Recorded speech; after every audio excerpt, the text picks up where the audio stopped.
Welcome. Good afternoon. We just had a very productive summit meeting. Thinking about 3 weeks ago when I was talking to President Sarkozy and Barroso at Camp Davis. Some of you were there. I don't think we could have predicted then how productive and how successful this meeting would have been. The first decision I had to make was who was coming to the meeting. And obviously I decided that we ought to have G20 nations as opposed to the G8 or the G13. But once you make the decision to have the G20, then the fundamental question is, with that many nations from 6 different continents who all represent different stages of economic development, would it be possible to reach agreements? And not only agreements, would it be possible to reach agreements that were substantive? And I'm pleased to report the answer to that question was absolutely. One of the things we did, we spent time talking about the actions that we have taken. The United States has taken some extraordinary measures. Those of you who have followed my career know that I'm a free market person. Until you're told that if you don't take decisive measures, then it's conceivable that our country could go into depression greater than the Great Depression. So my administration has taken significant measures to deal with a credit crisis. And then we worked with Congress to deal with the credit crisis as well. And we're beginning to see some positive results. One of the things people around the table were interested in is, are you beginning to see the results of your actions? And our credit markets are beginning to thaw, having been severely frozen.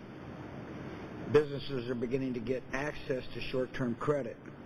It's going to take more time for the measures we have put in place to take hold. No question about that. As a matter of fact, we just started, for example, on the $700 billion fund, to start getting money out to our banks. So it's going to take more time. But I was pleased to tell the folks around the table that the significant actions we've taken are beginning to work. All of us committed to continue to work on pro-growth economic policies. It's phrased different ways, fiscal plans.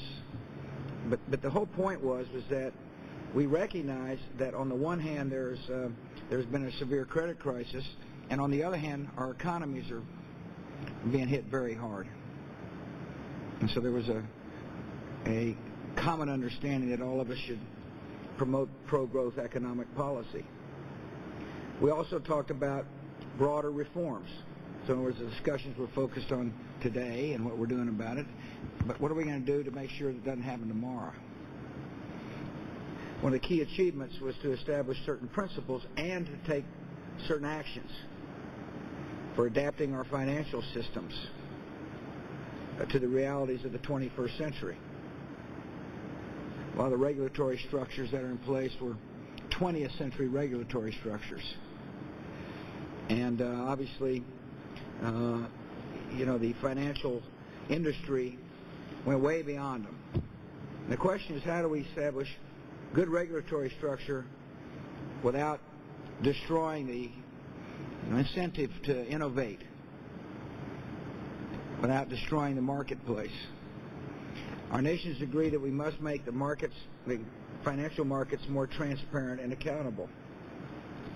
Transparency is very important so that investors and regulators are able to know the truth. We considered improving accounting rules so that investors can understand the true value of the assets they purchase. We agree that we need to improve our regulations and to ensure that markets, firms, and financial products are subject to proper regulation and oversight. For example, credit default swaps, financial products that insure against potential losses, should be processed through centralized clearinghouses. That's a significant reform. Heretofore, the credit default swaps were traded in over-the-counter, unregulated markets. Yesterday, the Working Group on Financial Markets, which is obviously associated with the White House, announced initiatives to create these kinds of clearinghouses.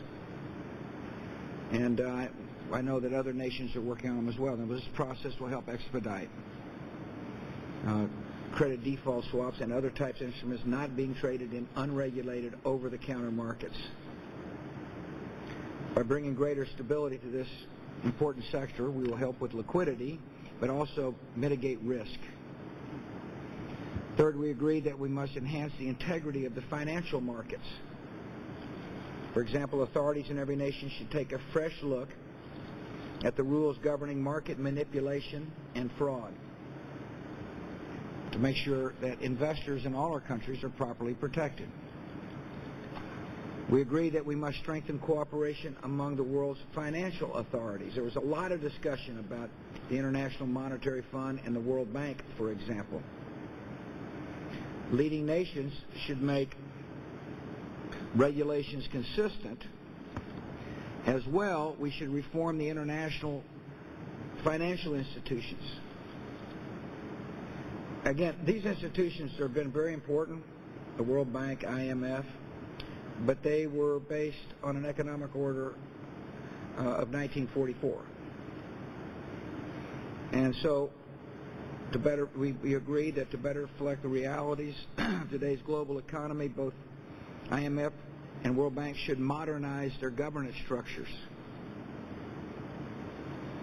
They ought to consider extending greater voting power and representation to developing nations, particularly those who have increased their contributions to the institutions. All this is an important first step. In other words, this is the beginning of a series of meetings. People say, well, why don't you have one meeting and call it Bretton Woods 2? Well, Bretton Woods 1 took 2 years to prepare. I don't know what you want to call this one, but whatever name comes for this meeting, it took 3 weeks to prepare. And so it makes sense to come out of here with a firm action plan, which we have. It also makes sense to say to people that there is more work to be done and there will be further meetings. Sending a clear signal that a meeting is not going to solve the world's problems.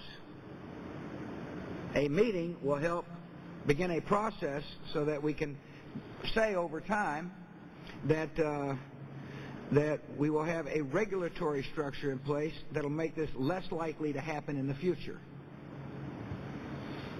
And so we direct our finance ministers to work with other experts and consult with officials in other economies and then report back to the leaders with detailed recommendations.